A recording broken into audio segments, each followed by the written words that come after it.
Is Caitlin Clark the savior of the WNBA? Why are people saying this? Why is this a conversation? Well, let's talk about it.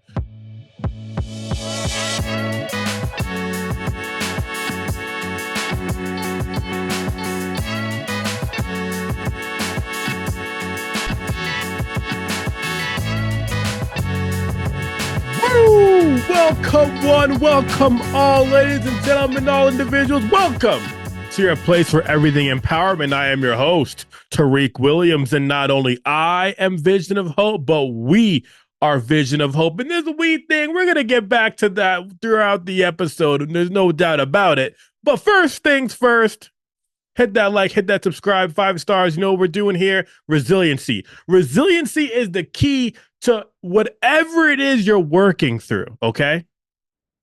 No matter what, whatever the goal, the obstacle, the dream you're working towards, you have to understand that resiliency is going to be a part of that equation. So, make sure that you check out the 15 steps to resiliency link down below, your free guide to resiliency. So check that out. Let's make it happen. Let's get it started. Let's be resilient to get to where we want to be. Now, in this episode, see, I'm not really much of a news person, but we're talking about a little bit of news today, and I'll get into that specific news thing in a moment here. But the topic, the title of the video is Caitlin Clark, the savior of women's basketball. Is Caitlin Clark the savior of the WNBA? We're going to talk about this. We're going to answer the question. Once we answer the question and define all the things that need to be defined here, from there, we're going to discuss some more interesting topics that have led us here and talk about, and we're going to start this off here first. Why is your mindset coach even talking about this?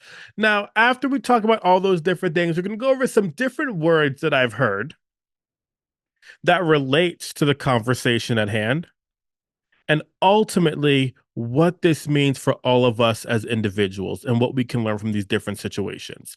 And speaking of what we can learn from these different situations, let's bring it all the way back. Why is your mindset coach even talking about this? Well, there's some different topics that we need to discuss here.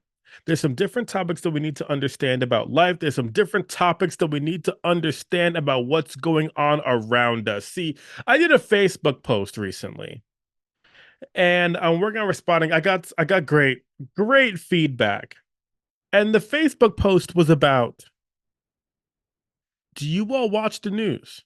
Why or why not? Some people do, some people don't.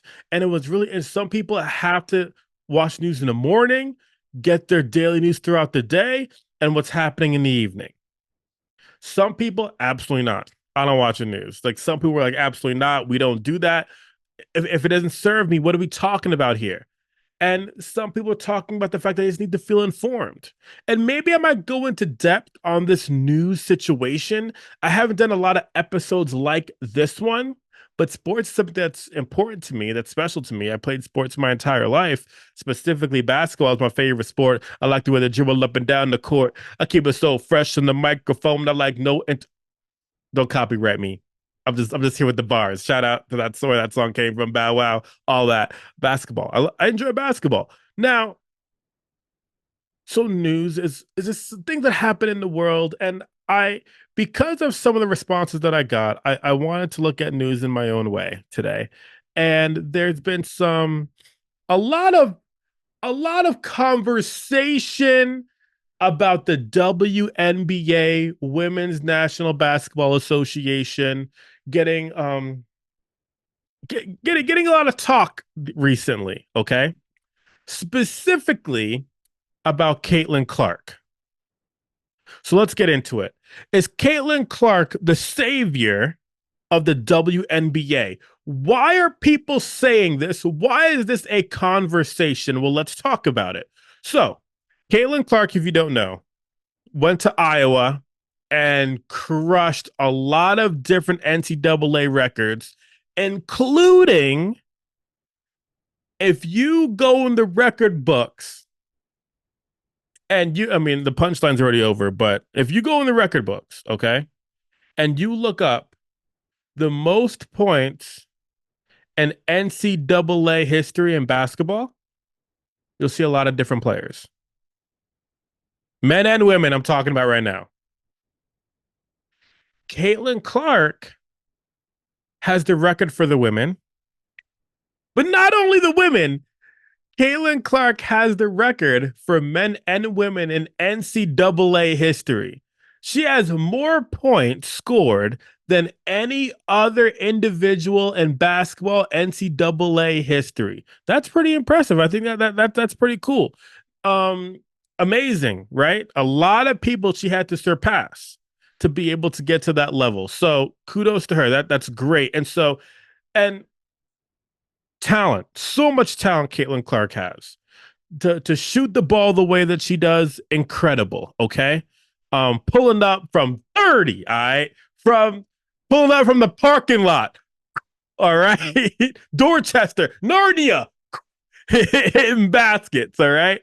Caitlin Clark, great shooter for sure. Now, other things Caitlin Clark has done and things that you may not know. So, in the WNBA draft, a lot of great players were drafted, including Angel Reese, as well as Caitlin Clark. WNBA draft on television this year, record numbers, record setting numbers in the millions. Now, who was the number one pick? It was Caitlin Clark. Now, also in viewership of the WNBA just in general, but especially at the games that Caitlin Clark is playing in. Sorry, I was struggling with the alliteration there. Caitlin Clark. And even in those games and viewership, record numbers. And attendees, average numbers being 8, 9,000, 10,000. And the games that Caitlin Clark is at, we're seeing 15, 16, 17,000 and more. So we're seeing some record numbers happening and individuals wanting to see what's happening. What is Caitlin Clark going to do in these games? But now people are starting to have issues there with some of the different ways she's being played against. And I'm going to dive into that a little bit later. But with all those different numbers that we're seeing and connecting with and seeing that the WNBA is growing this year specifically, I'm going to answer the question now. Is Caitlin Clark the savior of the WNBA? Absolutely not. She is not the savior of the WNBA. See, what you have to understand, and this is how we're starting to get into the topics here, is that she's not the savior of the WNBA. And quite frankly, Caitlin Clark even understands this as well. The fact that she was on Saturday Night Live and was on an interview and told some jokes. I laughed, haha. I told some jokes. Jokes are funny. Uh, and encourage you all to check that out if you like to. But she told some jokes. But the interesting thing about that interview was more so how it ended. She could have said a lot of different things about how it's me. I got to do this, this, and this in the league and everything like that, how it ended. But that's not what she said. She commented on some of her favorite players that came before her, including what that she said was her favorite, Maya Moore. And so that really stuck out to me because it didn't necessarily feel like it was all about her. And because she recognized that, she knew that, and she said, Maya Moore is one of my favorite players who I model my game after. I thought that was incredible. I thought that was great. I thought it showed some true authenticity in the interview. Obviously on SNL, they're talking about a lot of different jokes. Ha ha ha ha. But nonetheless, I just think that it's important to recognize that Caitlin Clark understands that. Now, not the savior, but there is some catalyst happening. See, but even though there's some catalyst happening, Caitlin Clark mentioned that more opportunity for women's basketball. Why are they not on private flights? Just so happens this year, WNBA teams are on private flights now. But that did not fully happen. That did not happen because of just Caitlin Clark speaking out about it. There were several individuals, coaches, players speaking out on this, and now it's able to happen. It just so happened that Caitlin Clark had recently said something about it. A lot of work happens behind the scenes for these things to happen. We talk about this all the time on the podcast. We don't just snap our fingers and boom, things happen. And so, and quite frankly, so for example, when we talk about equity and being able to make sure that things can grow in women's basketball, the max salary in a WNBA, and I'll start with the NBA, millions, okay? Role players, players on, they call a role player if you're not a star, somebody maybe like has a niche role for the team in the NBA, is out here in the millions for their salaries. LeBron and people are making 30 millions a year. Okay. The highest salary in the WNBA right now is 250,000. Now, as people continue watching, as individuals start more watching the game and everything, those things will start to increase. But we have to make sure that we're showing up in a way to watch this entertainment, and as it becomes more interesting to other people, that's how it's going to continue to grow. And so, even though I strongly and double down on the fact that Caitlin Clark is not the savior, quote unquote, of the WNBA, there is some catalyst things happening here. Like, we have to recognize the fact that she's a player that people are really interested in seeing how she plays, what she does, and everything that's happening. Now, this brings me to some of the key concepts I want to talk about in this episode. Now, is there some resentment or envy towards Caitlin Clark in the WNBA? Now, in order to answer this question, I'm going to bring up a few different things, some few specific mindset concepts that I think we need to understand here to be able to really connect with what's happening here in the WNBA. And first, before I say anything else, it's great for women's basketball to see the growth and everything that's happening. But the first things first. As a viewer, we have to make sure that we are being open-minded to what basketball actually is. Being open-minded is important in any situation. But when we see rough play in basketball, when we see some pushing, some shoving in basketball, real quick, within the confines of the game here, okay, there was a play specifically that started a lot of this drama and conversation that's happening right now. We're not getting into that today because it's not necessary what we're trying to do here. Because, excuse me, not what we're trying to, what we are doing here, okay? It's not necessary to talk about because one player does not define the WNBA. Or one action doesn't define the WNBA. And so what we're doing here is when we're saying that we're not enjoying like rough play and aggression and everything, well, that is what competition is. See, I don't know if y'all know this about me, but I was a basketball player growing up. All right, basketball. I played basketball my entire life until I went blind, and then I made the resiliency guide down below, so you know what I'm about. After I became blind, I still continued playing basketball and made my varsity team. So nothing was going to stop me. And so when it comes to competition, especially against the best players in the league. You best believe we're going to be competitive and work as hard as we can, and harder than even that, and push ourselves to those limits so we show up and be our best selves. So in high school, so for example, we and to my knowledge, um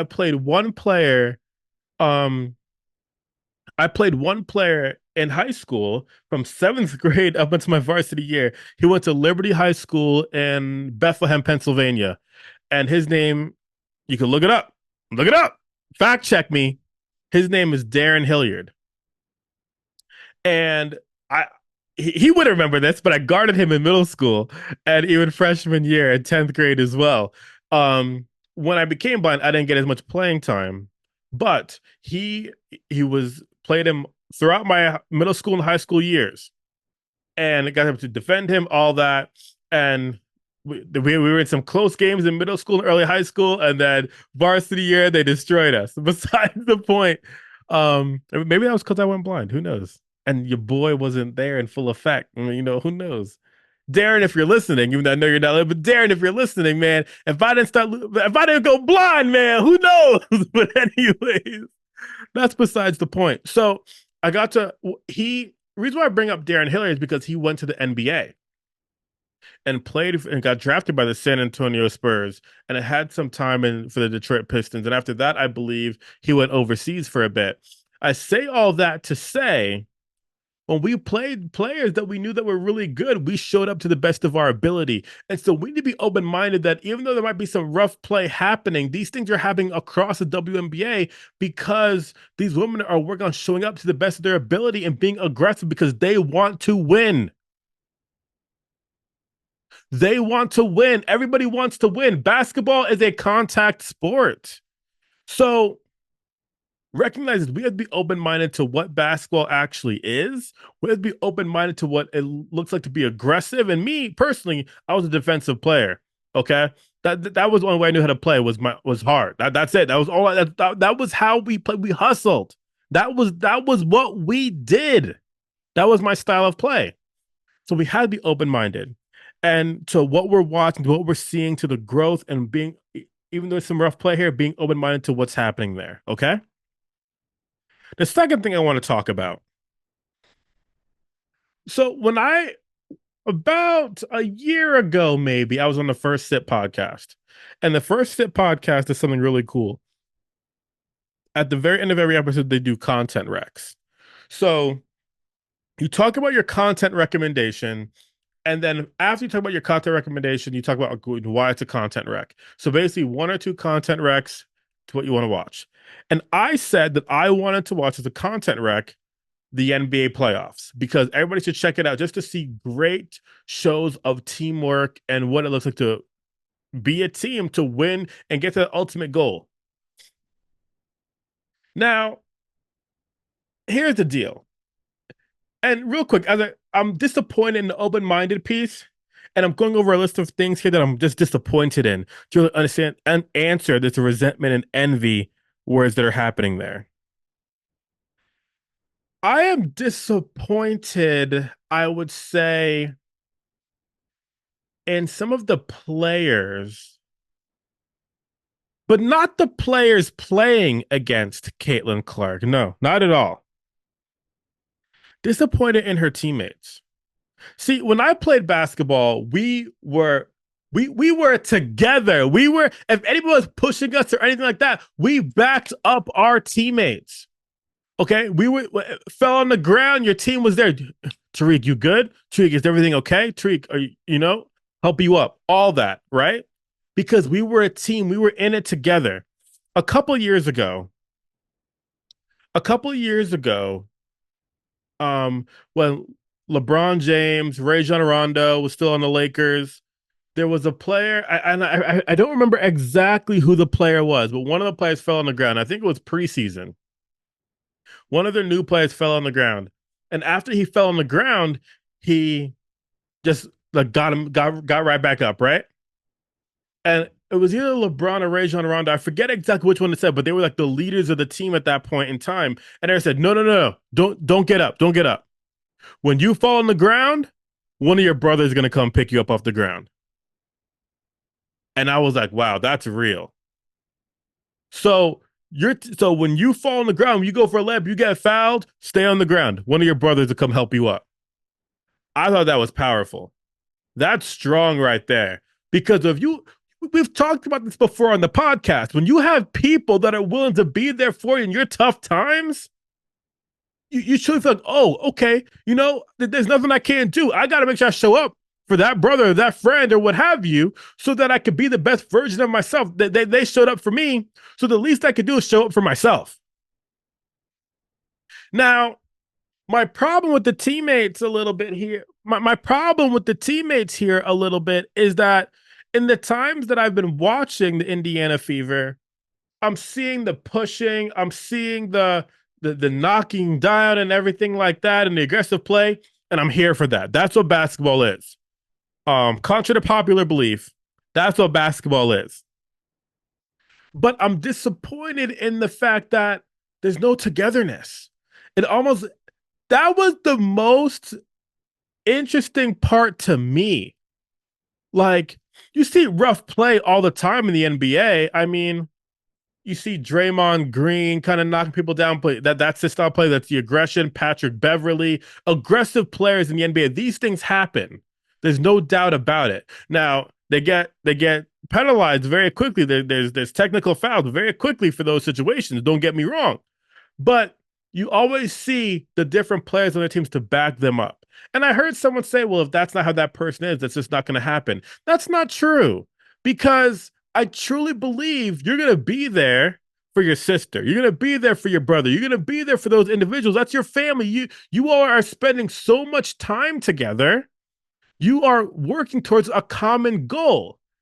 And so I'm feeling there's a lack of togetherness for that team. And so this is my way of telling you all that if there's a lack of togetherness on the team that you're on, in the workplace that you're at, in your group of friends, there's got to be a conversation to figure out what that looks like, because teamwork is truly everything. Like, people say teamwork makes the dream work, and they say that because they think it sounds cool. But it not only sounds cool, it's the truth. It's the absolute truth. Teamwork absolutely does make the dream work. I mean, I did marching band. One player in marching band sounds great. Like, I met some fantastic musicians. But you put that entire marching band together, we got something really special going on here, because we're working as a team, as a collective. And I'm just not seeing that. So, really disappointed in what's happening there. And finally, the last part before I answer this resentment and envy question, the things that really helped me define and how I got to this answer, if there's resentment or envy towards Caitlin Clark, the last thing here that I want to make sure that I define is this. Individuals are making judgments about a lot of different things happening in the WNBA right now, specifically around Caitlin Clark, but maybe around some other, tough play or anything like that. But what I want to tell you all is that the WNBA is not just one person, it's quite a few.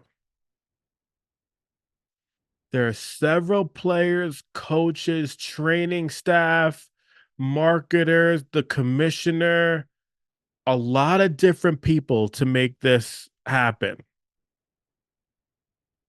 Let's not overlook and say there's one savior to all of this, because it truly it's just not true. So often we want to overlook because we want to praise or think one person is so great, when ultimately we need to make sure that we're truly respecting the history, the respecting the history, the all the players and the passion that they put into the game. Because if you want to see some hard work, you want to watch a WNBA basketball game. There's no doubt about it. It's just something that the hard work is great. It's so awesome to see. I mean, we talk about NBA. I mean, Great, you have players there 7-1, 7-2, 7-3. They're already at the rim. They're already they put their hands up. They're already at the rim. The ball's going in. But there's something very special about WNBA games. The passion they really put into their craft. And it's not just one person. There is a great amount of people. Asia Wilson, Candace Parker, Diana Taurasi, Brianna Stewart, Caitlin Clark, rookie right now, Angel Reese. There's so many players. The list can go on. I remember when I was younger and seeing New York Liberty with Teresa Witherspoon, who's now the coach of Chicago, or and her and Rebecca Lobo. Like, there's so many great players, and Cheryl Swoop, Cynthia Cooper. The list goes on. I mean, and just I've seen so much basketball. I'm a big fan. But the lessons that I want you all to really take from the mindset and understand about what is happening in WNBA right now, I encourage all of you to watch as it continues to grow and more teams are in the league. But truly be open minded to the competition and everything that's happening in the league. And just be open minded to watching something new and learning something new and listening to the players and the conversations. Secondly, teamwork is important. Okay. We have to work as a team, any team. I mean, just being real, Indiana Fever are like 2-8 right now. That's not surprising to me because when one of their players are on the ground and there's no team, there's no, oh, let's get up. A team chemistry is a real thing. The time we were most together, the time we played best as a team. So teamwork, all right? Whatever it is you got going on in your teams at work with your friends, etc., and you guys all have to come together. Truly, the teamwork does make the dream work. There is power to the cliche. And finally, it's not just one person. It's not just Caitlin Clark. She is not the savior, but there is a lot of other people, players, etc., training staff, all that have made some great change and great ability for this league to be here right now. I mean, people don't realize this about the NBA and basketball in general. There's a lot of things that need to happen to get the NBA to where they are in sports, a lot of sports, the popular sports, to where they are today. Magic Johnson and Larry Bird, before they were in the league, they had a big rivalry. But before they were in the league, NBA playoff games and basketball games in general are on tape delay. So they had happened hours before, but they weren't actually happening live. And then Magic Johnson and Larry Bird, as they saw more competitive play, and those players created something special. So now people are comparing Angel Reese and Caitlin Clark together. I think that's a little bit of an unfair comparison, but ultimately, I mean, the conversations are happening, and that's what it's all about for the league to grow. So as time goes, as more intrigue happens, the league's going to continue to grow. Let's stay open minded. Let's embrace teamwork and recognize that it's not only one person. So, is there resentment? Is there envy? Gosh, I can't speak for everybody in the entire league. Does it sometimes look like there might be from someone from the outside looking in that doesn't cover the sport as a full-time job? It does seem like it does look like that. However, don't get that confused for competition now. Because people recognize, I mean, Ric Flair said it best. If you want to be the best, you got to beat the best. And so now there's all these eyes and people watching the WNBA right now. Understand this. Let's not be angry. Let's embrace what's happening because a high tide rises all boats. All right. So let's embrace what we got going on. High tide rises all boats. So let's maybe the proper English is high tide raises all boats. So let's all raise together. Let's all continue to get better. Let's all continue to watch the WNBA and see what all happens here and enjoy. I hope you all enjoyed the podcast episode today. A little bit different than usual. Getting my news in a little bit here, even though it's sports news, but I think there's a lot to learn here in terms of just being real, my disappointment in us not being open-minded as viewership. disappointment in the teamwork just in general, what's happening with the Indiana Fever right now, and disappointment in just recognizing for the viewership and people going that it's not just one person, it's an entire community of amazing individuals making the WNBA what it is, and it's only going to get better. So think about what those lessons mean for your life. Be open-minded on a consistent basis, have teamwork with your teams, with your friends, etc., and recognize that you got to make connections, meet people, put yourself out there because it's not all about one person. It's not just about me because you know what we do here. Not only I am Vision of Hope, but we are Vision of Hope. Don't dim your light for anyone, Caitlin Clark. Don't dim your light for anyone, Angela Reese. Don't dim your light for anyone, any player in WNBA. You be who you are. Because who you are, your authentic self, turns into a we authentic, everybody being authentic, and you create something extremely special. Everybody, don't dim your light. Why be someone else? Because someone else is already taken. Someone else is already taken. So you can be you. Don't dim your light for anyone. That is a one-way ticket to bad mental health and depression because you continue to think that you'll never be worthy and you'll never be good enough. Shine that light bright, all you players in WNBA, all you workers for the WNBA, coaches, etc.